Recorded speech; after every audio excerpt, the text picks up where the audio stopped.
The objective for this video is to demonstrate the importance of choosing your go-live date and understand the implications for choosing that date. The go-live date is when the first rent due charges and tenant payments will be posted in PropertyBoss for the first time. It is the date that live data will begin to be entered and tracked in PropertyBoss. It is important to put some thought into the go-live date because it will affect startup information such as the next rent post date and the paid-through date for leases, as well as the date used for calculating starting balances for tenants and owners.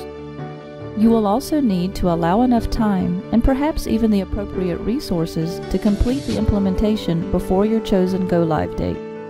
For many clients, the go-live date is set for the first of a month. Here is a sample scenario. If PropertyBoss is purchased in January, the go-live date may be set as March 1st. This means that rent charges and tenant payments begin posting as of March 1st, and PropertyBoss will not contain any financial history prior to March 1st. Now let's look at the remaining implementation steps and some guidelines for setting aside the appropriate time to accomplish them. You will need to allow some time to set up your system-wide settings. You can always go back and make adjustments, but you will need to take some time to understand what settings are available to you and how it could affect the way you use PropertyBoss with your business. We recommend watching our series of videos and reviewing our documentation on this topic to help you understand these various settings. Depending on the number of users in your organization, and if you need to set up different security settings for each, you will need to allow time to create your PropertyBoss users and assign their security permissions. You can watch our video on how to create new users and set up security in either the hosted or non-hosted version of PropertyBoss. Whether you are using the Excel import or manually creating your property management structure, this is a time-intensive process. You may need to allow between 3 and 5 days to get this set up in PropertyBoss. The amount of time needed for this step is dependent upon the number of units you have, the level of detail you plan to enter for each unit and lease, and the number of resources you have. We don't recommend splitting up this effort among all of your employees, but instead, designate a responsible person or persons to enter your data in order to keep it consistent and organized.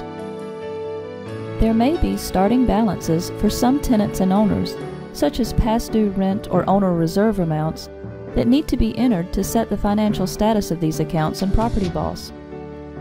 Depending upon how many leases you have, this could take between 1 and 3 days. This is a really good time to audit your data. It is important to make sure you review this information against your accounting. For example, make sure your total security deposits held match your security deposit bank account. Before you go live, allow a day or so to review and verify all of your data to identify any mistakes. It's much easier to find and correct those mistakes now than after you have started entering live data. The implementation of any system software is a time-consuming and critical process. Our goal is to prepare you for this process so you can have a successful transition.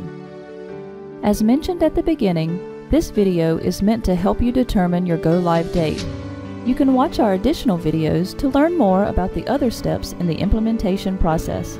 Thank you for watching this video. Don't forget to visit our YouTube channel for other helpful videos.